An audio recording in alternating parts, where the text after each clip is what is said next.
Olá pessoal, bem-vindo à nossa live. Eu sou Marcelo Cavalcante Almeida, sou professor de contabilidade e auditoria.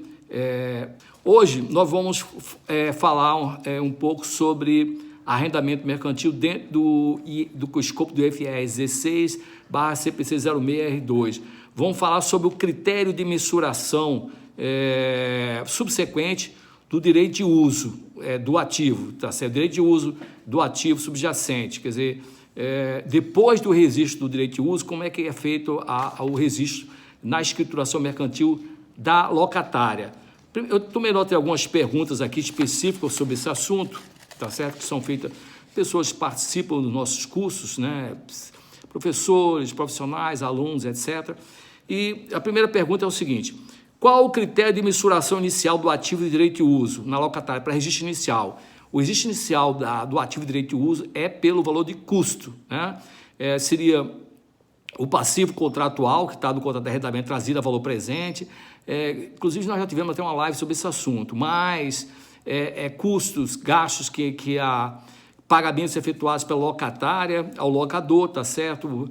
Antes do registro início do contrato, menos qualquer benefício. E qualquer custos incrementais incorrida pela locatária, tá certo? Para colocar o ativo de arrendamento dentro das condições pretendidas pela administração da locatária. Então, concluindo, o registro inicial pelo custo. Qual a classificação no balanço patrimonial da locatária do ativo de direito de uso? A locação, normalmente, ela tem sido feita dentro de um grupo específico de contas no balanço patrimonial, tá certo? Por exemplo, imobilizado, ativos de direito de uso de ativos arrendados e intangível, tá certo? Um grupo específico de contas. Mas existe a possibilidade de você colocar também dentro do ativo mobilizado, tá certo? O FR 16 ele não fala ativo mobilizado. Ele diz o seguinte, por exemplo, os meus ativos próprios, caminhões, eu tenho caminhões próprios, eu classifico aonde? Classifico dentro imobilizado. Se eu fizer um arrendamento, tá certo? Aí no arrendamento também o direito de uso seria classificado dentro imobilizado. Mas só que você teria que dar ampla divulgação em nota explicativa que dentro do imobilizado tem ativos de direito de uso, ativos arrendados. Outra pergunta: como é determinada a mensuração subsequente do ativo de direito de uso na locatária?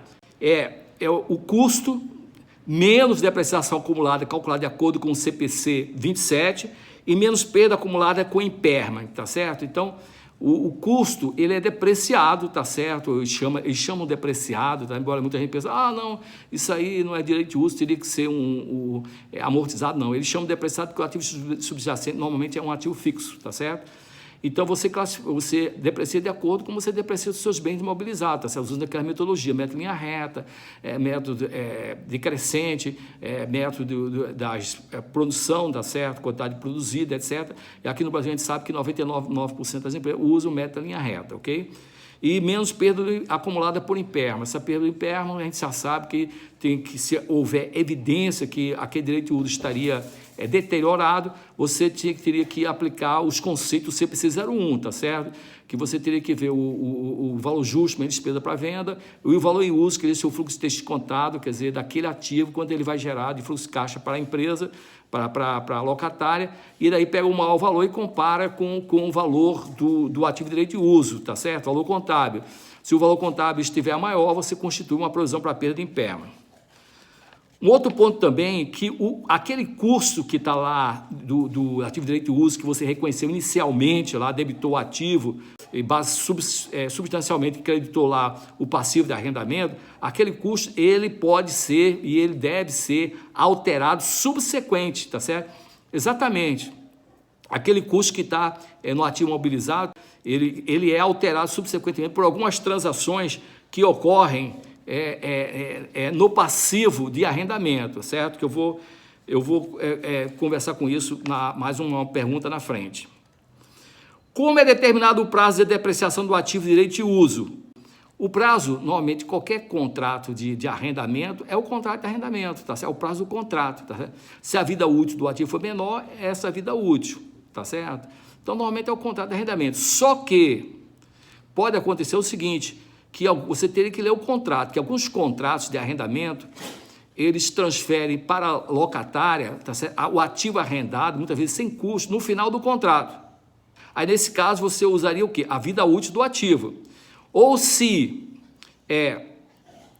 o locatário, no momento que ele reconheceu o ativo de direito de uso, ele precificou naquele custo do ativo e registrou um passivo de arrendamento referente a uma opção de compra, quer dizer, ele estava razoavelmente certo quando do início do contrato que ele ia exercer a opção de compra no final do contrato para comprar aquele ativo arrendado, e ele registrou o valor dessa opção no ativo e no passivo de arrendamento.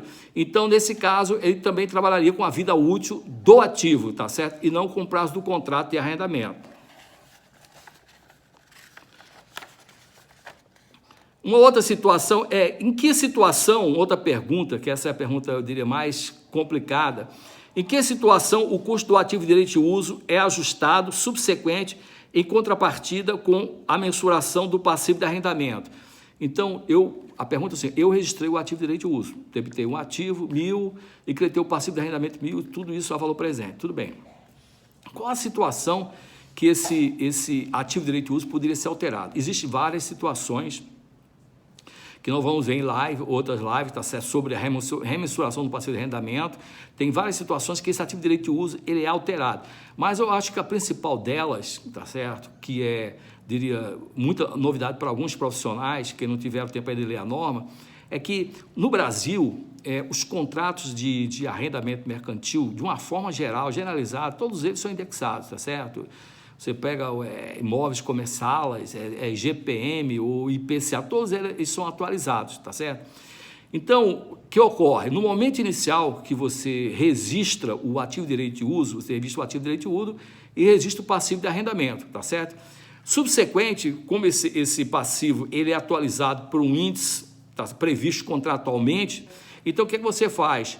As prestações inicialmente são fixas, tá certo? Então você atualiza essas prestações pelo índice de inflação, tá certo?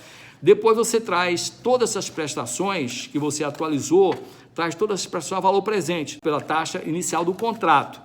Então vai chegar a um valor. A diferença seria o quê? Seria a variação monetária do passivo, porque esse passivo, como eu falei para vocês, é indexado por algum índice, normalmente é IGPM ou IPCA.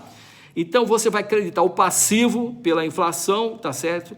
E o débito é na conta de direito de uso do ativo, tá certo? Não é no resultado. Então, essa é uma regra que está prevista lá no FR 16, tá certo? Existem alguns questionamentos, as pessoas acham, não concordam, outros argumentam, não, colocou isso porque normalmente o ativo aqui no Brasil ele vai ficar defasado, né? Em outros países fica defasado, se você não atualiza o ativo mobilizado, fica defasado com o tempo.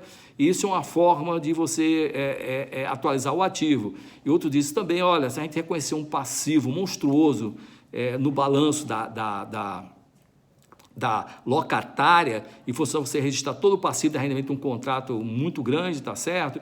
E você depois pegar a atualização desse passivo e registrar tudo no resultado e o ativo de direito de ficar para o histórico, isso vai distorcer a demonstração do resultado da locatária. Então, essa é uma das formas de você corrigir essa distorção. Quer dizer, existe questionamento para cima e para baixo. Com relação, por exemplo, nesse assunto específico, quer dizer, com relação, por exemplo, se o contrato é em dólar, tá certo? A variação cambial não existe, não está definido no CPC 062 ou no IFR 16 como deve ser o tratamento, se deve ser no ativo ou na despesa. No entanto, no Base of Conclusion, na base de conclusão do IFR 16, diz que se você tiver um contrato em dólar, tiver que atualizar o passivo de arrendamento que está em dólar, a variação cambial segue o CPC 02, ou seja, é com despesa no resultado do exercício. Então, repetindo, só para concluir, que eu acho que esse é um assunto importante, tá certo? As variações monetárias do passivo de arrendamento, em função de atualizações para o índice de inflação, IGPM, índices contratuais, IGPM, IPCA, etc., elas são creditadas no passivo e são debitadas no ativo de direito de uso. Com isso, o ativo de direito de uso ele é alterado e também, evidentemente, vão alterar as depreciações subsequentes.